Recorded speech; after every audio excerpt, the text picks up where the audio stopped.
Hey everybody, it's Blonde Blitz time. Let's go.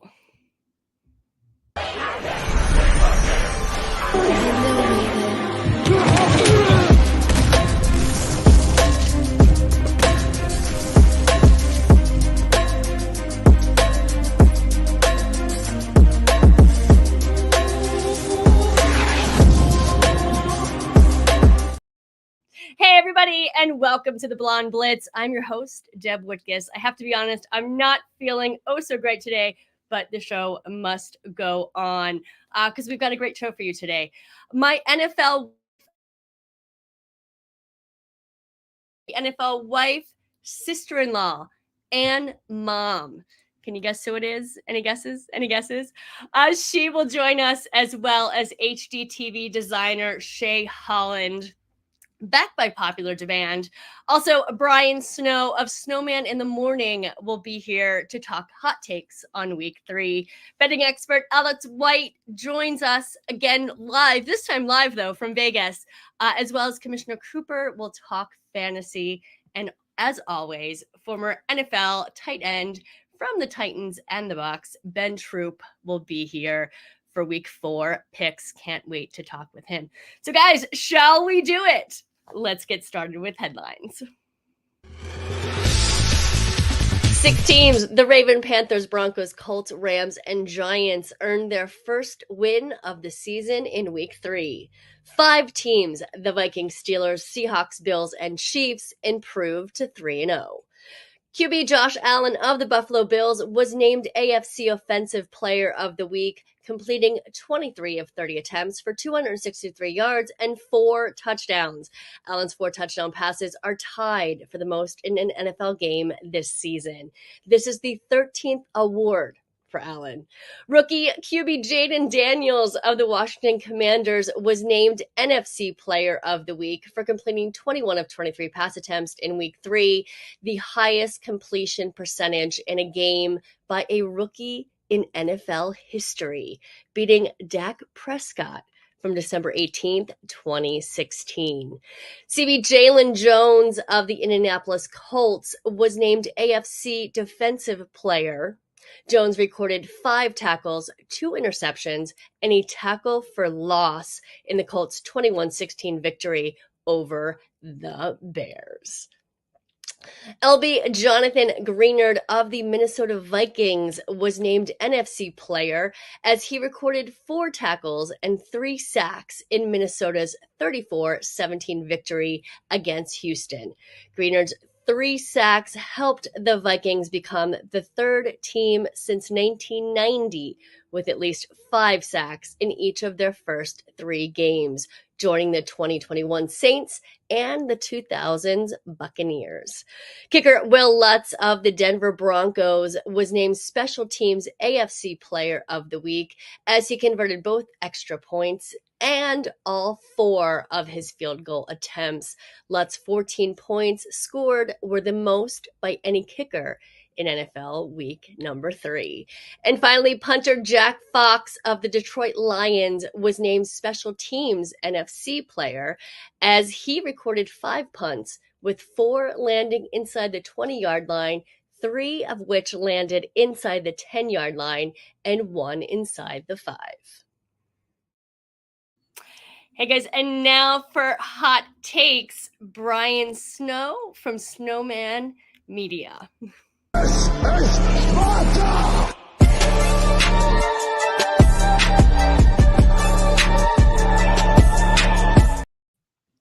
Hey Brian, how are you? How is it going, my dear? Good to hang out with you tonight.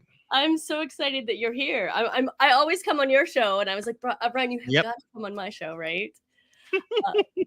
So As soon as I saw the invite, I jumped all over it. Like, I got to do this. I got to do this. I appreciate that. So I know you are a huge San Francisco fan. We talk about it often. What the hell happened? The Rams? I don't have an answer to that except the defense. I don't have an answer except the defense collapsed, which is something I rarely see in the final 7 minutes of a ball game. Mm-hmm. But as I told everyone, including my wife, who witnessed it with me, I'd rather go through the struggles now with the Okay. new defensive coordinator and people like that in place than to go through it in December with a playoff spot on the line, like we were somewhat doing in 2021, even though we got a hot streak. It depended on the final week of the season against the Rams, oddly enough, for us to get into the playoffs. So I'd rather take the struggles now in September than to be going through it in December and possibly January. Are you worried at all, though? I mean, a lot of injuries. Look, this is 2020 all over again, but it'll have a different result because we're getting some reinforcements back earlier than what we went through in 2020. Because in 2020 we were just beat up. Mm-hmm. And we were beaten up coming into the season because remember, Christian McCaffrey wound up going on IR, and then we lose Deebo Samuel, who and the other thing about the 49ers, I've never seen a 49ers team drop 6 passes. Mm-hmm. I've never seen that before. But Samuel out, Kittle out, McCaffrey out. They're trying to get Jordan Mason into the passing game, which is the versatility that McCaffrey brings. So they're trying to figure all that out as we go along.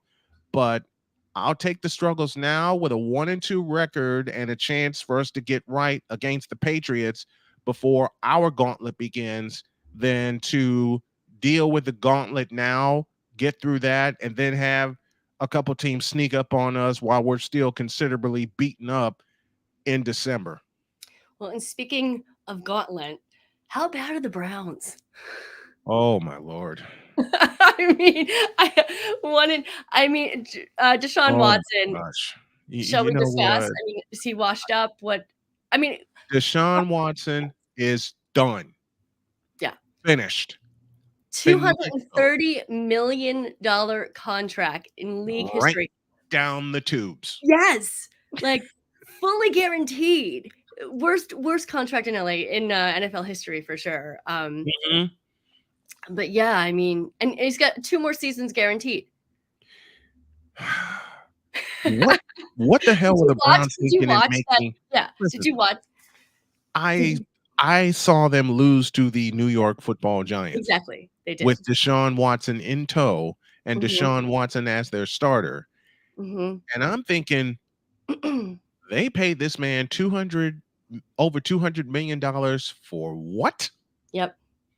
To watch him botch that snap with 4 minutes remaining. Gosh. Yeah. That was a ball game. He just should have thrown it to Atkins. He had that easy first down, honestly, ball game. If they lose to the Raiders, just bench him. Like Jameis Winston's ready. Like, let's go. Absolutely. Right? I mean, I never thought Deshaun Watson would bottom out this bad. Yeah. I was wrong. And early, I mean, we're in the 3rd week, going on the 4th. Like he already should be benched. He should be benched already. Last year, I was like, bench Staley. this season, I'm saying, bench Deshaun Watson. I'm saying it right there, folks. Yes. On the complete opposite side of the Browns, the Steelers. Can we discuss them? They're fire. Like, their defense is so good. I have 4 words about the Pittsburgh Steelers, and this is my hot take of the week. Don't believe the hype. Really? Look, talk to me in week 15 or 16. Okay, I will. Okay.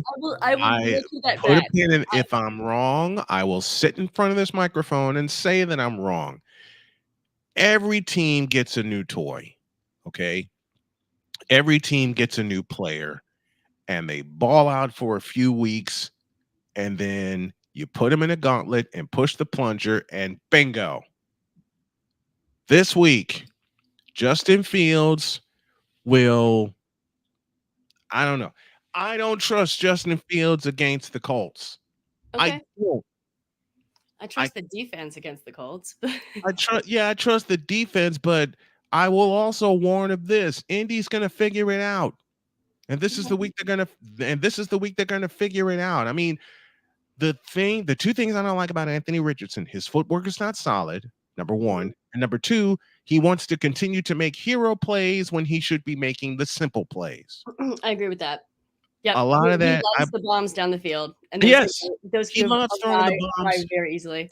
He loves throwing the bombs to Alec Pierce, and now they get Josh Downs back, and they get Josh Downs back in tow, which is huge for them because he's one of their speed burners. But make the basic plays. I think he figures it out this week. Well, do you think the Cowboys figure it out this week? Do you think they can bounce back? They're 1-2. In 2 words, good. Hell no. I like those words. They usually tank in the playoffs, not now. Look, I have to crap because I'm an Eagles fan, right? Listen, you and I share a common denominator. I don't like the Cowboys. Yes. You may as well roll the tanks in now, especially after they paid Dak Prescott. Yeah. Figure that puzzle out. Do you think that is the factor here? Yep. Do you? Okay. I have 2 factors. Dak Prescott is your quarterback, and where's the running game? Exactly. That's what I'm blaming. Yeah. Where's the running game? Yeah. I mean, the defense can't stop. There's nothing there to run the football. I mean, you're going to depend on a retread Ezekiel Elliott to get you 100 yards a game? Forget it. Well, and the defense isn't doing so hot either. They're ranking 28th in total defense at 372.7 yards per game. And they're last in run defense. They're giving out 185.7 yards per game. There's your problem. Yeah. They can't run the ball offensively, and they can't stop the run defensively. Yep. Why do you think? Why do you think they're just playing? I mean, obviously they're playing because they're playing bad because they are, but I think that they didn't make in the offseason, they just didn't make the big enough changes. You know what I mean? They didn't chase the big names and so forth, and they didn't bring anybody chasing the big names. They didn't chase the correct names. There we go. They didn't chase their needs. They needed run stoppers. Because at the tail end of last year and on into the wild card game against Green Bay, they got drilled up the middle, and there's nothing there. And week 6, they face Detroit. They go to Detroit, then they lick their wounds on an off week on week 7, and then week 8, they got to go to Santa Clara. Yep. And by that time, McCaffrey will be back and healthy. Oops. Cannot wait for that. Me neither. Another thing I couldn't wait for this week, Jaden Daniels and Caleb Williams, the rookies this season, finally found the end zone. I'm so happy. I'm so happy they did. Yeah. I still have a little bit of pause about Caleb Williams because there's 5 mannequins in front of him that act as turnstiles. But the offensive line for Washington protected the heck out of Jaden Daniels, and you're able to see what that rookie is able to do, especially pairing with Terry McLaurin and that receiving core, getting the running backs out of the backfield. Cincinnati got shelled by a complete offense. There's the problem for Cincinnati. And the big thing for Washington, this is just 1 win for them. This is 2 wins for them. Imagine what'll happen down the line when Washington really gets their offense together, and they'll be one of the 5 best in the NFC, I predict. I agree with that too. Everybody gets together. I think they're going to be a force to be reckoned with now. I finally saw what Jaden Daniels can do. I've always been a huge Terry McLaurin fan, Scary Terry. I've been a Commander fan. Shh, don't tell any Eagles fans. I've been a Commander fan for a couple of years now, and Dotson, Brian Robinson Jr., I love them. So, I was excited to see Jaden Daniels get in that. And I like Caleb too. We've had this conversation before, so we were kind of both iffy about him. We thought maybe still a few things for Caleb to get together, but the Bears must solve an offensive line. That is what is going to kill Caleb Daniels. Yep. Caleb Williams, I beg your pardon. Caleb Williams, yeah. Well, Brian, thank you so much for coming on. Where can our audience find you? You're on the radio all the time. Like, this man does not stop. I have to be honest. He's just nonstop. Oh, man. It's crazy with me. But youtube.com/@snowmanmultimedia and youtube.com/@SIT morning. That's where you can find my network, and you can find my morning show. I'm on 5 days a week, 8 a.m. Eastern, a replay at 11 a.m. Eastern. Come and join us and check us out. Awesome. Thank you, Brian, so much. And we'll see you again soon. Thank you. Please. Absolutely, you will. Absolutely, you will. Awesome. See you soon. All right, guys, my next guest is a Super Bowl champ of NFL family members, NFL wife, sister-in-law, and NFL mom. She's a client of HGTV's Shay Holland, and we're both here to talk football and design. Everybody.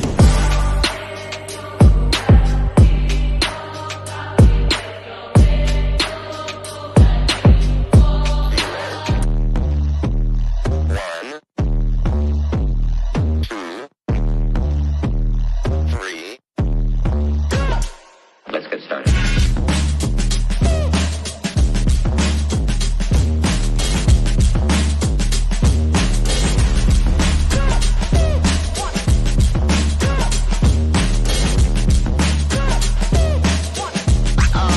Oh, that's real good.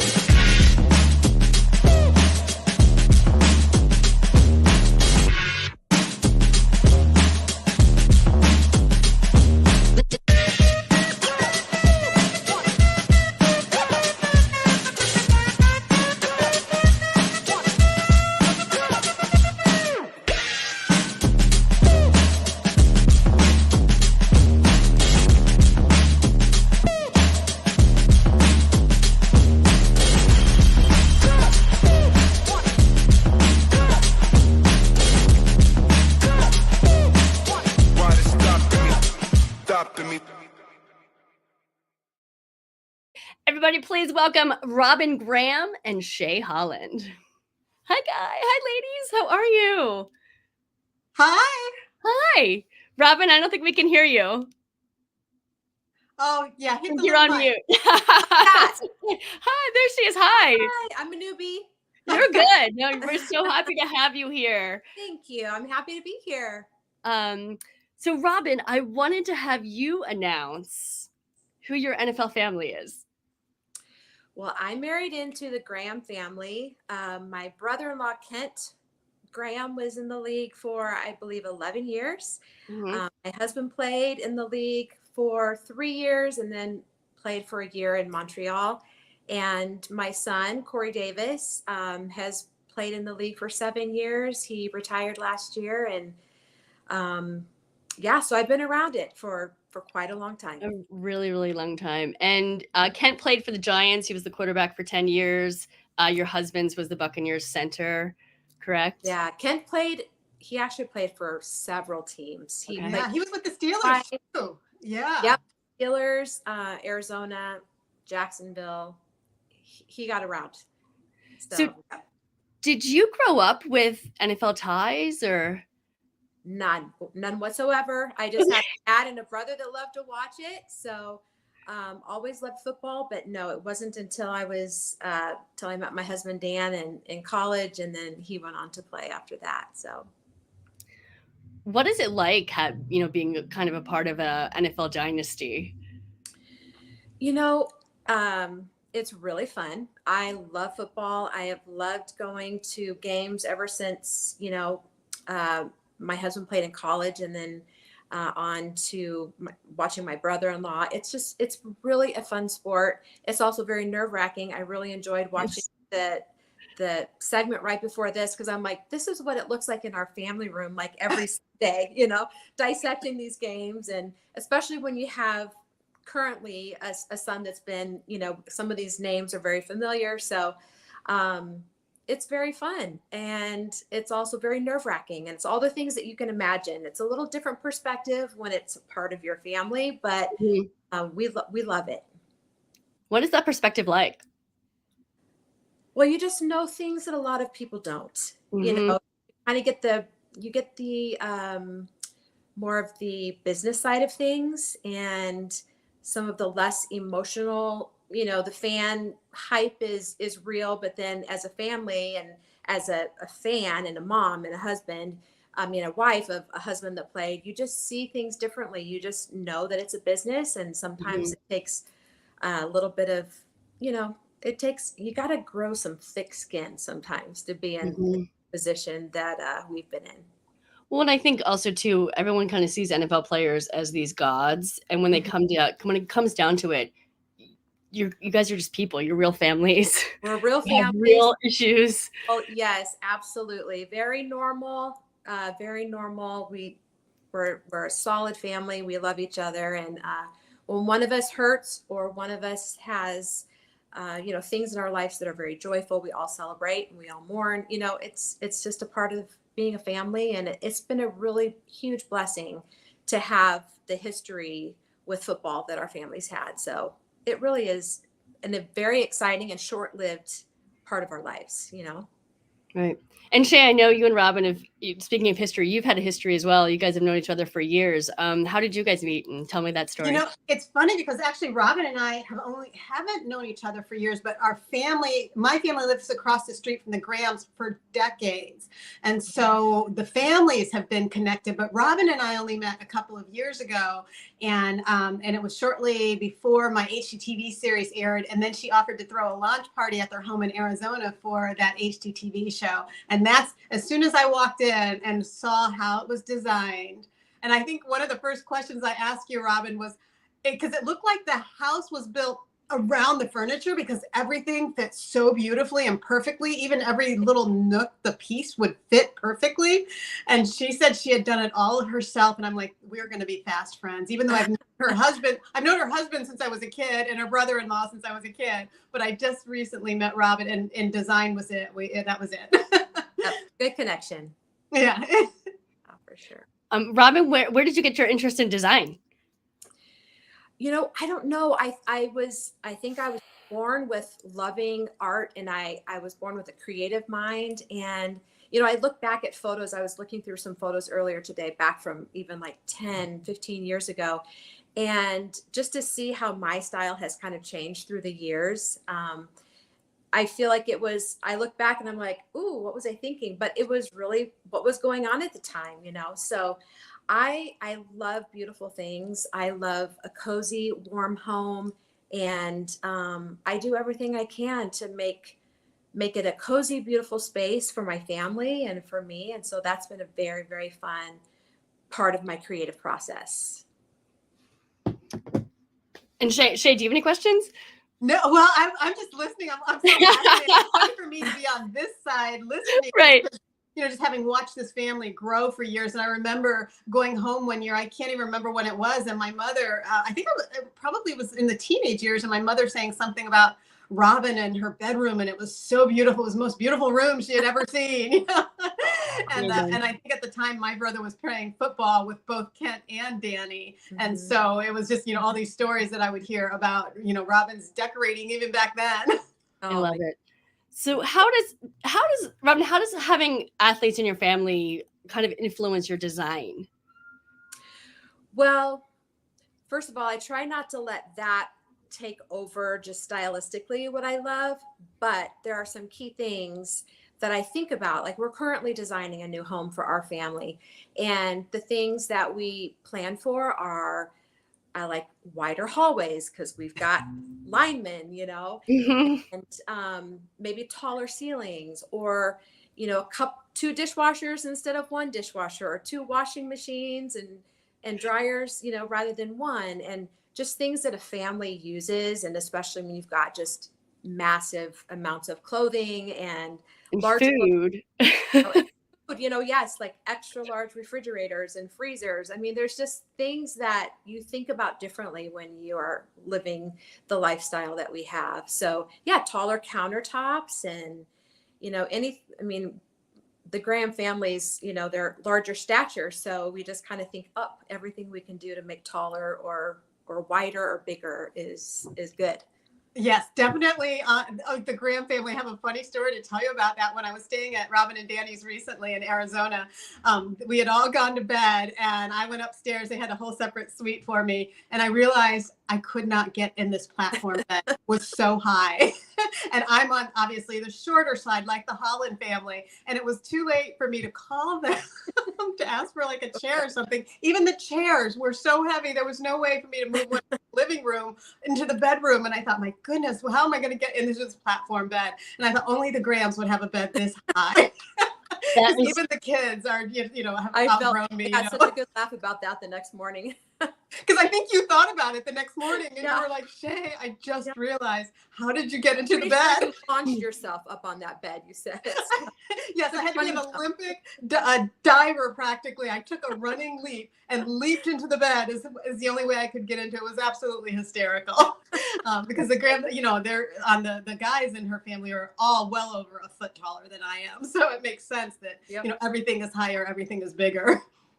It's so funny. Robin, is there a particular piece of something like artwork or a particular piece of furniture that like is Corey's favorite piece in the house or Dan's favorite piece or Ken's hung out into like a specific room or something like that? Well, I can tell you Danny's would now be his recliner that like heats and massages the back because, those are the things that are hurting at this point. Yes. Corey and our son Ryan also played football too in college, and they always kind of fought for that middle section of the sectional, the corner where they could both just snuggle in there. And any cozy spot. As far as the room, I feel like our family room was just where all the hustle and bustle and the games were on and the kitchen's, attached. So it was just a great hangout spot. As far as artwork, I just this last year finally framed like a lot of their jerseys and just had a professional done. And so that's such a fun memory and highlight for us. So we've got those, on display. And so I don't know, I'm nostalgic, but also I still want to try and keep looks current. So I try and incorporate that as best as I can. Yeah. And Robin's entertainment and hospitality, and Danny, both of them, the gift of that, like the kitchen, I would say for me and your family has been really important. Even growing up when I was a kid, my brother would eat dinner at our house and then sneak across the street to the Grams to have another dinner. And now I'm like, now I see what I was missing because I had no idea, that the family was such good cooks. And when I was there a few weeks ago, Robin said, Danny's going to want to cook breakfast for you. And I said, oh, well, I don't eat breakfast. So, don't tell him not to worry about it. But then I came downstairs and he was getting ready to whip up, I think it was like a frittata or something. Yeah. And he said, well, just have a little bit. And I think I took one bite and went, oh, I now eat breakfast. Yeah. Important around here. The entertaining and like Robin said, the kitchen and family area is so huge for their family, but also so many of the friends that they welcome in. Yeah, it's important to us. We love it. Yeah, and I feel like NFL and football is all about family as well, right? So that makes sense. So ladies, what are you working on now? You guys have a project you're working on now that you want to talk about a little bit? So we're kind of building our dream house. We decided, we had a second home in Arizona that we recently just decided to give up and really be around. We have 15 grandchildren and everybody's married with spouses. And so a good chunk of our family is here in Wheaton. And so we decided we wanted to come back to this area and really just make this home. And so that's what we're doing. So we have 3 acres of land that we are developing right now and just kind of building another place where we can gather. And one of my sons will be on one side of us and one of my daughters is living on the other side and another daughter's just across town. And so my other 2 live out of town, but we're just trying to create this area where we can be close to each other and really enjoy life together with all of the family as much as we can. So that's the project we're working on. And I, will text Shay about, okay, I really want to come out and go to this place, or I really want to, go here and have you show me all around this. So it's really fun just to bounce ideas off of each other and start to develop this vision. So I love having her as somebody I can bounce those things off of. Yeah, it's just been so fun just to be a part of just, because Robin's taste is so good. And she and I went out to Arizona before they sold the house and she took me to all of her favorite places in Scottsdale. And now I can't wait to get back. In fact, I've been, texting this week with one of the owners of the places. And I'm like, as soon as I can build myself, trust me, I will be there. So it is fun. And it's fun for, my family as well. My mom is trying to bribe me to come back too. She's like, well, Robin and Danny are coming back. Because I'm out here. Eventually it'll happen. I'm out here on the West Coast, but it's just been a lot of fun. And I'm just, so glad that I got to, be folded in with Robin now, even though I've known, the family. In fact, in high school, I have to tell one last story. Hopefully Kent won't get mad at me. So they went in a weird alphabetical order in high school where your lockers were. So I had 1 Graham on one side of me and 1 Graham on the other. And I was an H in the middle of them. And, there was Danny. Danny was the quiet one. And he was always like, hello, tall and deep voice. And Kent was the gregarious one. Shay, what's up? Mm-hmm.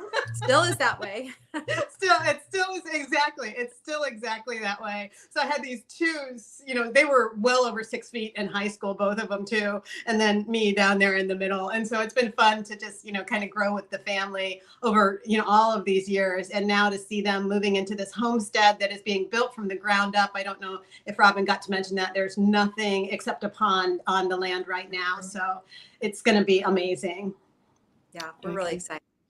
Yay. Well, thank you, ladies, both for stopping by the Blonde Blitz.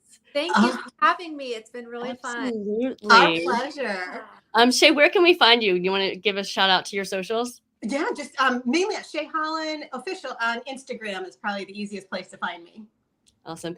And Robin, we'd love to have you back at some point soon. Thank you so much. Maybe when the house is like further along. Yes. Sounds good. All right. Thank you, ladies, so much. Bye. Thank you. All right. Bye. All right, guys. Alex has given you the best bet the last 2 weeks and was dead on last week with that Barkley bet there. So we're so excited to have her live today. Everyone, please welcome sports betting expert Alex White to the show.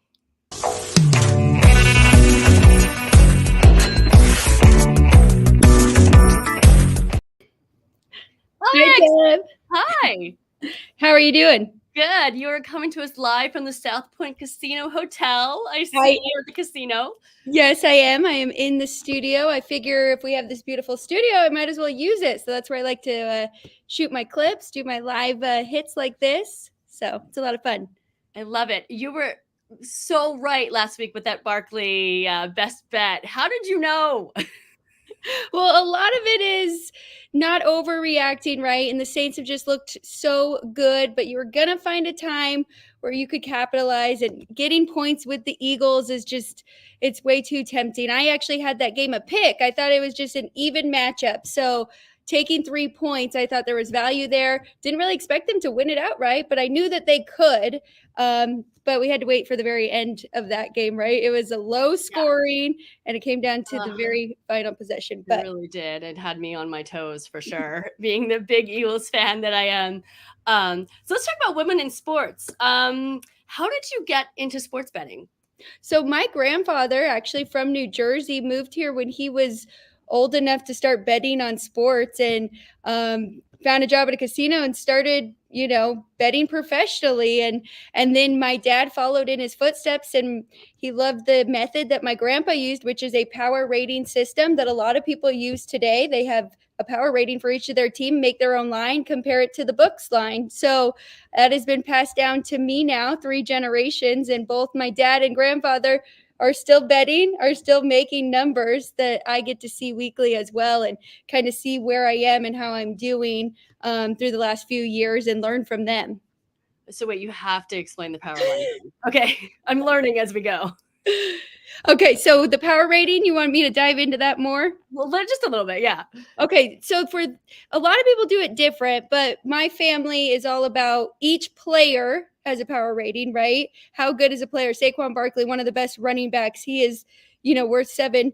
And then you add all those up for their roster, and you have a power rating number. So coming into the season, the Niners were power rated very high because, you could just see, all the talent that is on that team. And then when CMC is out, you have to subtract those points and bring their number down. And then Kittle, and then,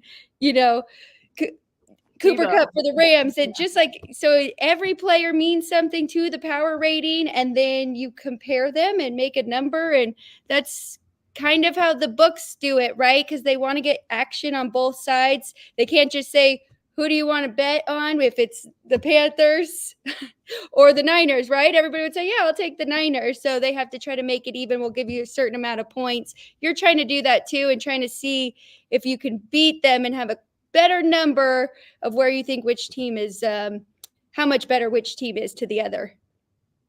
Awesome. Now, do you kind of live and breathe sports betting and games and everything? Like, what is your typical day like? Oh, yeah. It's a lot of work. It really is, especially because I kind of spread myself thin. I love football, and then I love hockey. I love doing power ratings and following hockey throughout the season. Now I'm very invested in WNBA. How can you not be? I mean, it's just grown so much in the last few years. So, yeah, a lot of time just watching sports, reading. I love to, read up on different beat writers and people who actually cover teams. So a lot of my day is just researching and doing things like that to try and just keep making my numbers even better. What's the biggest bet you've ever won?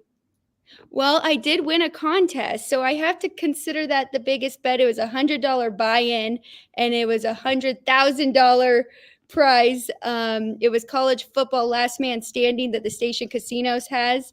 And yeah, that was 2 years ago now. So that was my biggest bet that I've ever won.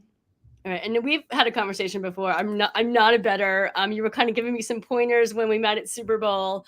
For those beginners out there, what is your favorite or the easiest bet you could possibly make? Like if I wanted to make my first bet.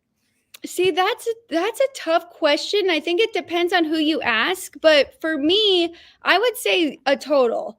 I would say looking at that over-under number between two teams, do you think their combined score is going to go over that or under it? And I think that might be a good spot for a beginner to start. I mean, of course, you could say money line and just, which team do you think is going to win outright? But then that gets confusing with the minus 150 for the favorite. And, so I think probably a total. Just, is there going to be a lot of points in this game? You're going over. Is it going to be a defensive battle? You're going under that total.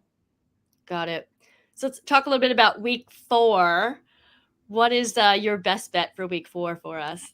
So I've got my eye on the Arizona Cardinals, and right now they are a 3.5 point favorite against the Washington Commanders. This is kind of a situational spot. Everybody was watching that Monday night game. Commanders looked so good against Cincinnati, and that's not wrong. If you look at the numbers, I mean, this offense has been a top 5 offense in their drives resulting in touchdowns.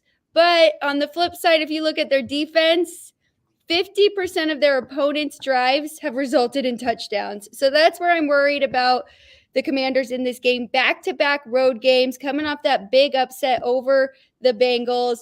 And Arizona has been playing well. I mean, they're right there with the Commanders. Their offense has been good, and their defense has been better than Washington. So I like that. Arizona Cardinals minus 3.5. The total's really high. It's 50.5. So it is anticipated to be a shootout. It's going to be going back and forth. I lean to the over, though, because both of them have stronger offenses than they do defenses. Awesome. All right, guys, you heard it here. Go run to that sports book. Alex, can you stay on for picks with Ben? Yeah, I would love to. Awesome. Let's have you. But first, we're going to toss to Commissioner Cooper. Get on in here. Tell us about your fantasy picks for this week. We're on a mission, guys. We're on a mission, guys. Hello. How are you? Good. How are you? Let me switch back over It's here. Jason with the ladies.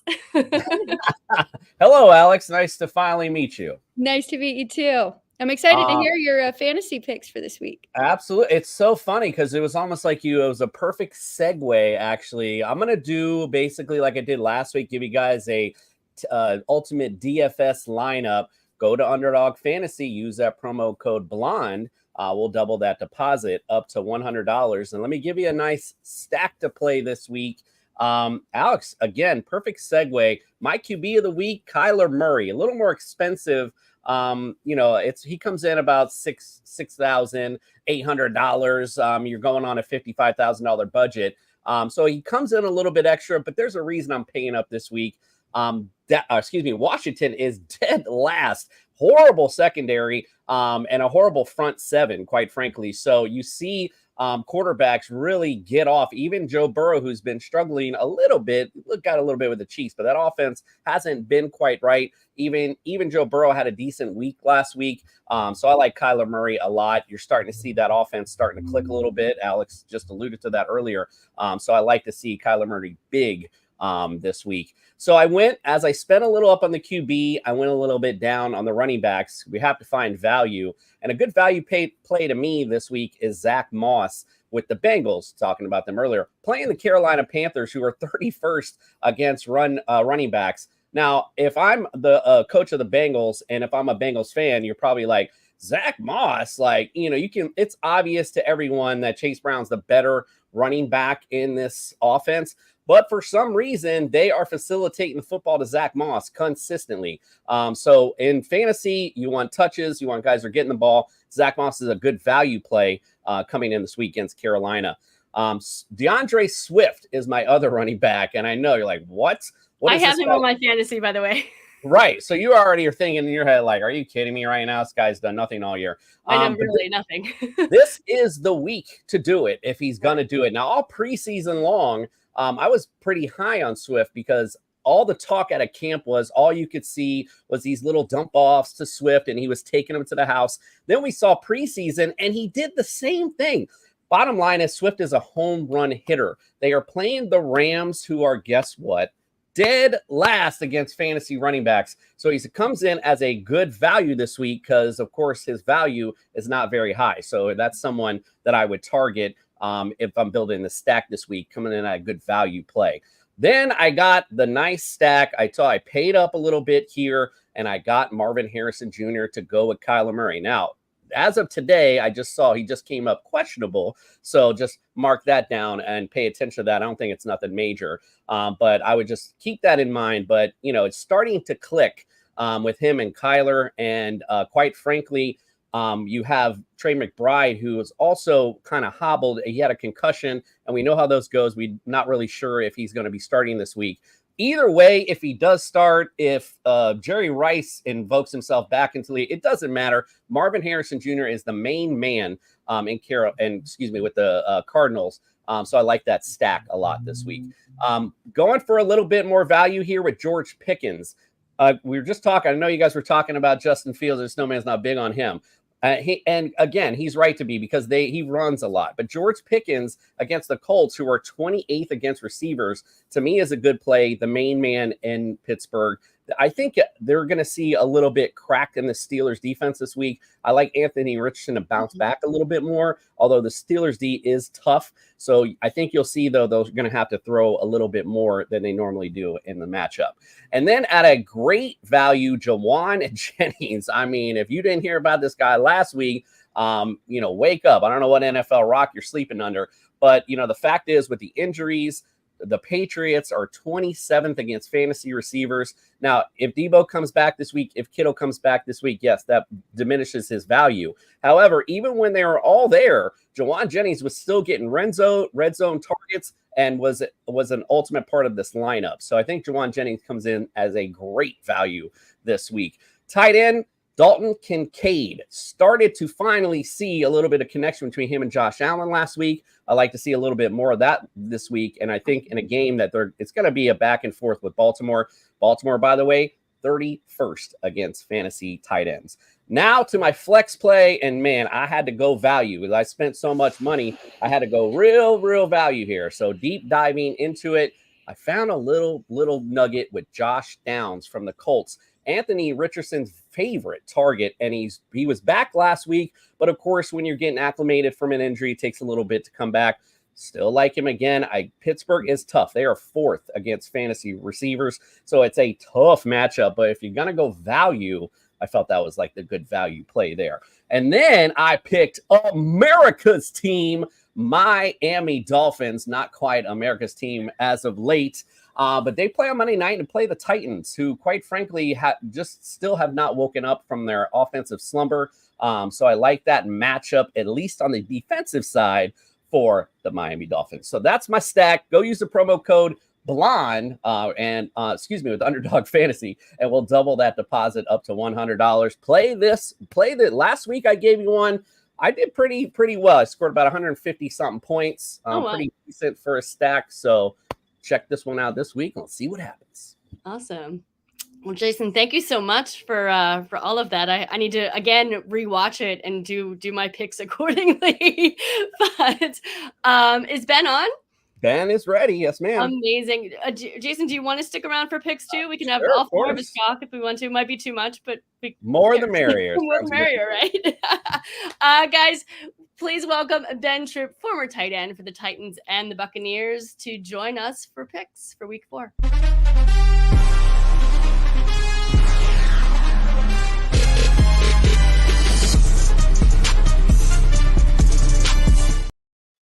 Ben, how's it going? It's always good to be around great company. Just sitting here listening to the commission to break down these games. I'm gonna try to do my best, do justice with my picks. We'll see what happens. And then meet Alex. How you doing, Alex? I've been seeing Alex come in with the picks. Listen, still working on my background. Y'all doing me. I don't even like. I said, I got to get my background right. We're gonna get it right. With shows coming up. We'll get it right. All right, guys, let's start out with the Vikings versus the Packers Sunday at 1 p.m. Ben, what do you have for this game? Really, really happy for Sam Darnold. I think the fact that he's had a resurgence in his career. My favorite cousin, Malik Willis. They didn't want him in Tennessee. You see what he's doing with Green Bay. Green Bay is a different team at home, but they're a different team at home when it's cold. Hasn't gotten cold yet. I think Sam Darnold will come to go into Green Bay, get a big dub. I'm going to take him back. Nice. Alex, what are your thoughts? Oh, that Flores defense looks so good with the Vikings. They've shut down everyone. Who would have known 3-0 to start off the season? But I'm going to go with the Packers because it doesn't really matter who we've had at quarterback, Jordan Love or Malik Willis. As Ben mentioned, they have found a way to get it done. So Packers at home for me. I'm actually going to agree with you on that one. I've got Packers 23-20. They're favored by 2.5. And I think you're right with, no Jordan Love, no problem. If it's Malik or if it's Jordan, I don't think it's going to make a difference. And Love is actually scheduled to come back. And I also think that running back Aaron Jones will be on a revenge spree from his former team. So I think that's another thing we need to think about. Jason, what are your thoughts? Yeah, you hit it right. Revenge game, obviously, for Aaron Jones. You're going to want to show out. But I agree with the ladies here on this one. The bottom line is the proverbial roller coaster, which right now has been the Vikings heading straight up, is about to come crashing down, quite frankly. Yes, great defense. Sam Darnold at some point is going to be Sam Darnold. And again, you mentioned it earlier, or maybe even Alex mentioned earlier, it doesn't matter who's at QB. This offense has shown that it can put points up on the board. With Jordan Love coming back, I like them this week to pull off the dub in Green Bay. Awesome. Let's do Eagles versus Bucks Sunday at 1 p.m. Ben, we'll go with you again. Oh my goodness! I mean, this is going to be the game I'm looking forward to the most. I mean, I know that these Eagles they stole a win from the Saints. The Saints kind of gave it to them. The Bucks didn't really look like themselves. I mean, Denver come to town, they didn't get a big win. I think Sam Darnold, I think Baker Mayfield is going to look at Jalen Hurts and say, Jalen, I know you play for the Eagles, but we play some big-time football here. Give me the rematch. I'm going to go with the Bucks at home, getting back to their winning way. Okay. Jason, what do you think? Well, so ironically enough, my wife's a huge Eagles fan. And we went to the playoff game last year in Tampa, since we're down here in Florida. And it was funny because I went there thinking, man, Eagles gonna wax the floor of these Bucks. But man, it was quite the opposite. Very shocking to say the least. Interesting enough, the Bucks lead the overall series 12-11. So the Eagles can tie this up with this W if they get one this weekend. Bucks look horrible last week against the Broncos, but it's not like the Eagles are gangbusters at this point either. They finally did with the smart thing and pay the person that they brought in. They started feeding him the football, and look what happened. They won the game. Bucks defense is tough. This is like Ben said, this is like the game I'm looking forward to. But I'm not sleeping on a couch tonight, so I'm going Eagles. I love it. Alex, what are your thoughts? I mean, I'm with you guys. Does anybody have a coin? We could basically flip it. It's going to be a really tough game between these two.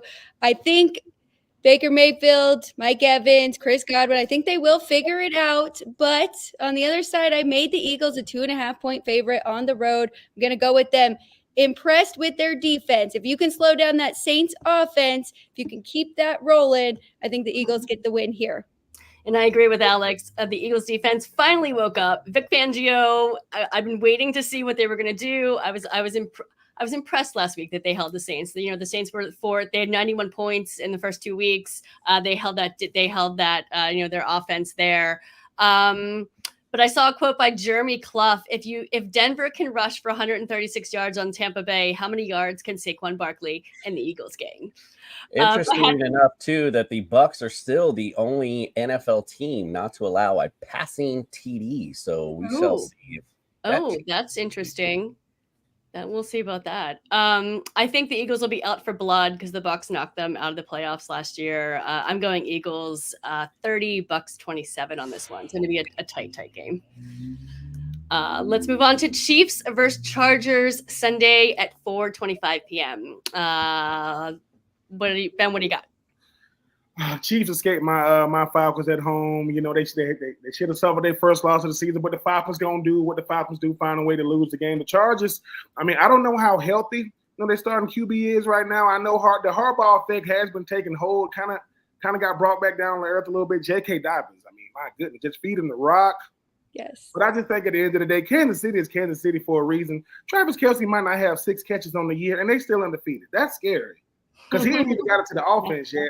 Listen, I can't even remember the young man's name who got a pet crocodile or alligator. Pacheco's not going to be there. No Clyde Edwards-Helaire, but they got 1-5. They still got Patrick Mahomes. Give me Kansas City to still run through the AFC West like they have been since he's been the starter. Give me the Chiefs. All right. Alex, what are you thinking? There's too many injuries on this Chargers team. I'd love to see them fully healthy, and then it may be a lean to the Chargers. I love what Harbaugh's doing. As Ben mentioned, run the football, better defense, but we don't know about Joe Alt. We don't know about Bosa. We don't know if what's his name? I'm sorry, Justin Herbert is fully healthy. So I got to go with the Chiefs here. Awesome. Commissioner Cooper, what do you think? Yeah, Ben, the alligator is Carson Steele. I don't know how you don't forget that. They forget that. I mean, he got a mullet mohawk going on for him right now. He had an alligator. His mouth was taped, by the way. People like, oh, he's adorable. Yeah, you only gonna pet him because he can't bite you. I'm just saying, man. I really, really like the man's game on Monday night. Yeah, either you could call it a great football name or call it a great soap opera name. It doesn't matter. Carson Steele is a great play this week, I think, as well. I like the Chiefs in this matchup. Obviously, the injuries. The Chiefs have actually won 5 in a row. They swept them last year as well. You know, that was with Justin Herbert. Go ahead and mark it up. Number 6, Chiefs win big. I agree there too. KC is favored by 8, which everyone is assuming Herbert isn't playing. It's either going to be Stick or Heineke. I haven't seen much from Stick. Heineke's kind of off and on. I just don't think you ever bet against Mahomes or Reed on this one. I'm taking KC over the Chargers 30-18. Moving on, I think we have time for one more, guys. Let's do Bills versus Raisins. Hysterical. that would be me not feeling well. Bills versus Ravens Sunday at 8:20 p.m. What do you think, Ben? What do you think? I'm just saying, if Buffalo look like they look against the Jags, I don't care who play for the Ravens. It's going to be a long day, but I just think the thing about Lamar Jackson and company, he can't beat Patrick Mahomes. We get that part. Yeah. I haven't seen him play enough against a Joe Burrow. But at last time I checked, when Lamar Jackson looks over, he sees Josh Allen, he goes, dude, I don't think you're better than me. I get his stats. I get it. You 6'5", I'm 6'2", you 250, I'm 200. I get it. But I just think that Lamar Jackson got something up his sleeve. And what did he have on his sleeve? His name is, what's his name? Derrick Henry. Give him the ball. Give it to him a lot. DBs, linebackers, D linemen, regular people. They don't want to get in this man's way. Give Tutu the ball. Use that play action. And they might have, listen, at the end of the day, Isaiah Likely, it goes under the radar of what he means to them at the tight end position. Really, really good player. Looking forward to a really, really good game. I think the Ravens find a way to get a win because I think right now I don't know how good Buffalo is because they play Jacksonville. I mean, they play the Lemon. I don't know how good they are right now. Good team, but I don't know how good they are. But I think the Ravens find a way to get a big win. But I think it's going to be a back and forth affair. All right, Commissioner Cooper, what do you got? All right, so I got an if on this game, and if you tune in to No Weddings in the Fall, which comes up next right here on That Sports Podcast Network. I went off last week about Baltimore not giving Derrick Henry. I was the same speech as I gave about Saquon. I just put them all together. You get these guys in the offseason, you don't utilize them. So my thing is, Bills are 28th against running backs, period. So if Baltimore does the smart thing and feeds the ball to Derrick Henry, they will walk out of here with a W. However, if they revert back to this crazy, weird, they don't know what they are offense for the first 2 weeks, they're definitely taking the L. So I'm almost an if on here. So I like if you see a lot of giving the football, I'm just going to go with the Ravens because I feel like they, again, I don't get paid to do this. I pay to watch this. Those guys that actually get paid to do this, I'm sure can figure this out. So I'm going to go Baltimore. All right. I'm going to disagree. I'm going to go Bills on this one. I feel like they're the most complete team in the NFL, one of the most at least. The Ravens, I feel like, should be, but they aren't. Although I loved seeing that connection between Lamar Jackson and Derrick Henry last week. I've been waiting for it. Baltimore defense is great at stopping the rush, but I'm not sure about with Josh Allen. So the Ravens are favored by 2.5, but like Alex said with one of the other games, I was literally going to flip a coin, but I'm going to go Bills on this one, 30-27. I was going to say, do we have time for one more? You know what? Well, we didn't. Do we hear Alex? Did you pick that one? Oh, I'm sorry. That's okay. Oh, I'm sorry, Alex. That's okay. I wish I could tie it up, but I am going to go with the guys on this, and I'm going to go with the Ravens. Step in front of this Buffalo Bills team that I didn't have in my top 10 going into the year. So I have had to adjust them week after week. But if you think about it, the Ravens lost by a toe. Terrible that loss to the Raiders at the end there. So they should really be 3-0 as well. Might be a bigger favorite here in this one. I think it's a cheap price. Right now, their defense is looking pretty soft. We need to see some improvements from them, but we know the core of this defense is elite and one of the best in the league. All right, guys, thank you so much. That wraps it up for the Blonde Blitz this week. Guys, where can we find you? Everybody tell your socials. You can find me at all socials at Ben Troupe 84, on all socials. And I got to say this before we get out of here. Shout out to Damar Hamlin. Got his first ever interception, last week, man. I mean, one of the best feel-good stories in the National Football League. Shout out to that man, and shout out to the doctors who proved, listen, they're not just here to just watch the game. They kept that man healthy. Shout out to him getting his first interception. I'm not shouting out Damar Hamlin. He knocked out Tua. Like, nah, I'm good with that. All right. Tua ran into him. Head first into his body. I don't care if you follow me, but follow my show. It's TSS Fantasy. You can just at wherever it'll pop up. So I appreciate that. Check us out on Fridays. We'll give you a full breakdown of the week, and you can wake up with us Sunday morning. I even have Fantasy Jesus bless your fantasy lineups. And of course, like I mentioned earlier, stay tuned. Next, me and Ben are up with No Weddings in the Fall. We appreciate you. All right. Alex, where can we find you? Love it. My social media handle is right below at Alex White with 2 E's in white. And then YouTube channel Sports by the Book. 5 days a week, 9 a.m. You could find me there. All right, guys, thank you so much. And thank you all for tuning in. Of course, if you like today's show, hit subscribe and follow us all on all socials at The Blonde Blitz. See you guys next week. Football forever.